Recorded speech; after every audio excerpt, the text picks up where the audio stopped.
زمانی میرسه که همه چیز وارونه میشه. پیامبر خدا فرمودند در آخر الزمان دروغ راست شمرده میشه و راستگو دروغگو. خائن امین پنداشته میشه و امین خائن.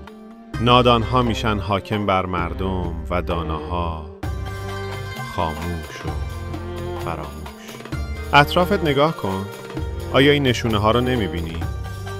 دروغ صفت زرنگ ها شده و صداقت حماقت. انسان ها از حقیقت فرار میکنن و از ظاهر دروغ لذت میبرن بدون که وارد آخر الزمان شدیم. اما هنوز دیر نشده. کافیه فقط راستگو بمونیم، حتی اگه همه دروغ بگن.